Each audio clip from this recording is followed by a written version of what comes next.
When you don't know what you're doing, you'll naturally believe everything that you're told because anyone and everyone knows better than you. When I got started with my music production journey, I saw a lot of YouTube videos, I read a lot of PDFs, and I wanted to learn everything the pros had to offer. So I was basically copying them and I wasn't giving much thought about it.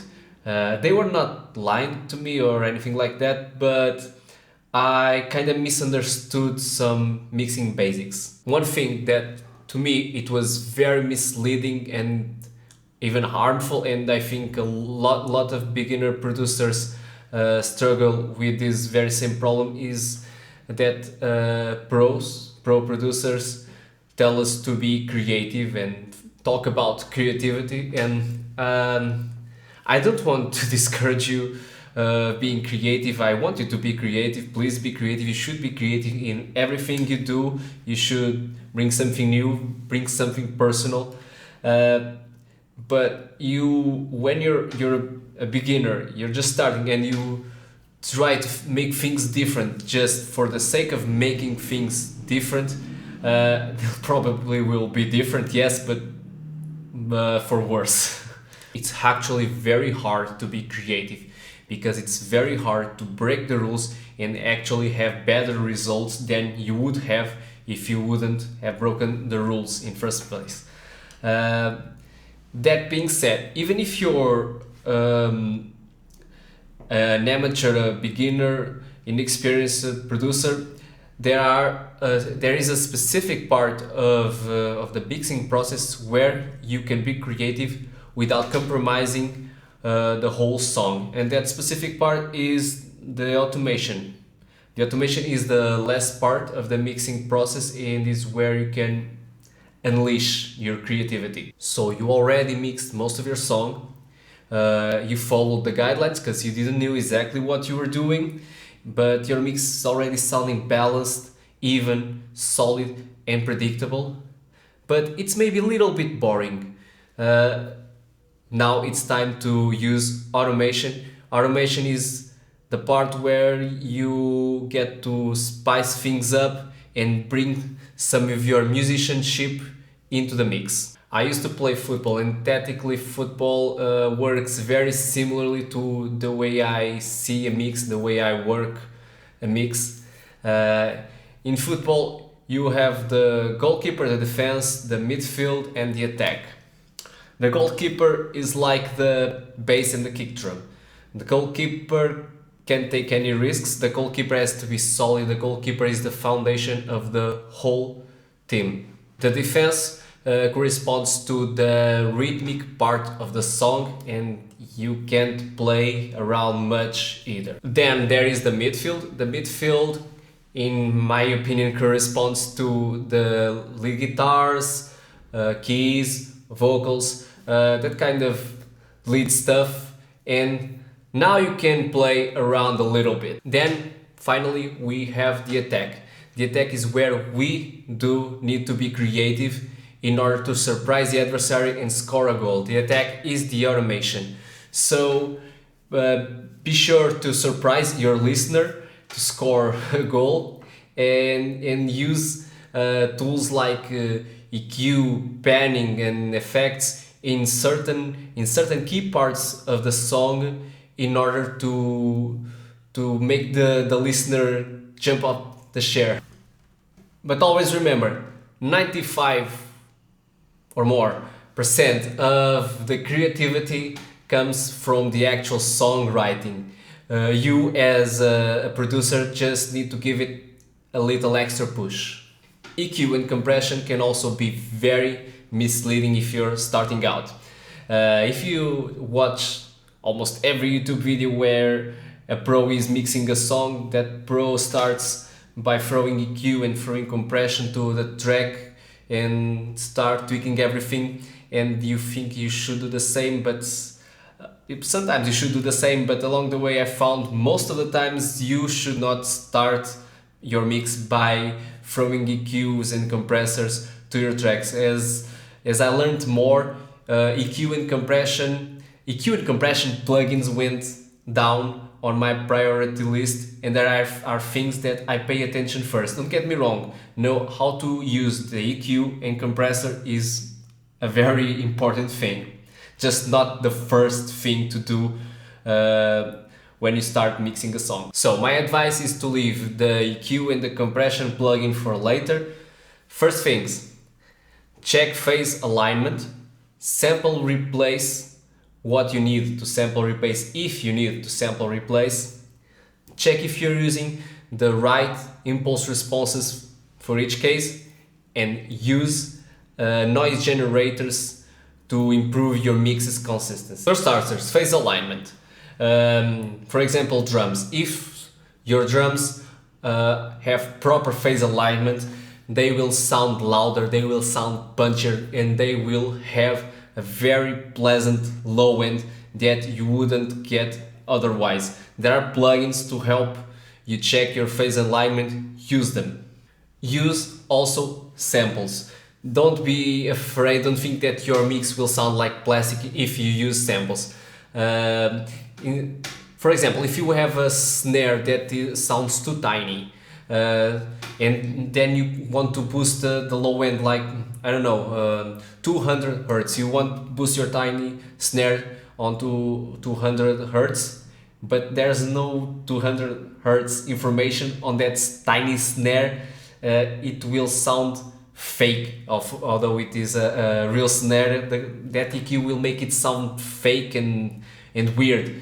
But if you replace that snare, or just blend that snare with a thicker snare sample that has more body, you get that low end that you wanted in the first place without touching the EQ, and although it is a sample, it will sound way more natural than over EQing stuff. You also need to pay a lot of attention to the impulse responses you're using, if you're using impulse responses on your guitars and bass, because most impulse responses, or at least the most popular impulse responses on the internet, sound very good, all of them, but only a few will sound very good in your mix, in your specific situation. So make sure to browse your impulse response, to compare impulse response, and make sure that you're using the best impulse response for each case.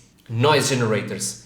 Yes, it's noise, but if you use them wisely and gently, they can do wonders for your mix. I've been using them in most of my mixes for a while now, and little tricks like putting some white noise on your snare and some 60 Hz sine wave on your kick drum can help you reach that extra consistency that you couldn't get any other way. If you paid attention to these details I've just told you about and made the proper adjustments, you have already been EQing and compressing your mix.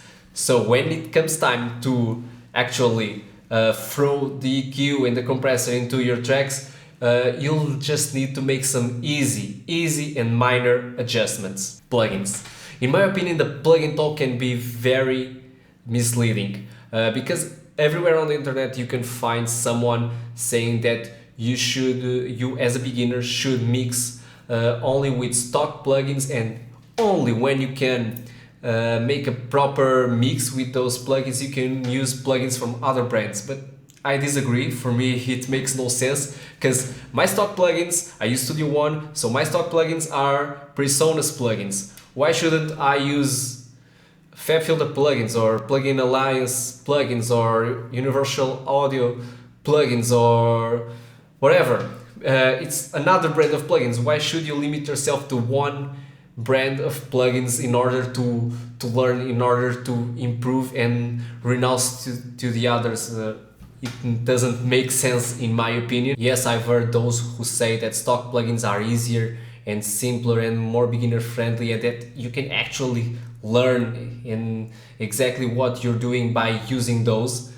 But for example, FabFilter plugins are as simple or even simpler than most DAW stock plugins that I know, and they even have a visual most of them at least, even have a visual, helpful representation of of exactly what you're doing, so you can learn a lot from them. And FabFilter is just an example.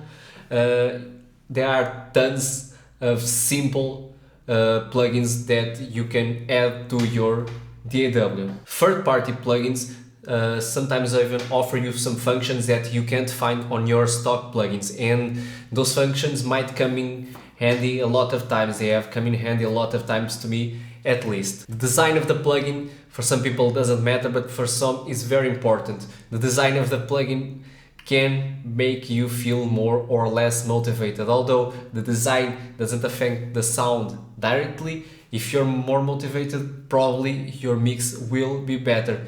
And yes, visuals count. I love those analog emulations. I love to tweak those buttons. I love the visuals of those plugins, the vintage style of those plugins. I really feel motivated by using those type of plugins, and it definitely counts. It makes a difference. I'm not saying you should spend money on some new plugins, but if you do, you can use it as your advantage, because if you spend money on a plugin, you want to make the best use of it you can. You want to justify that investment you just made, so it can give you a little healthy pressure.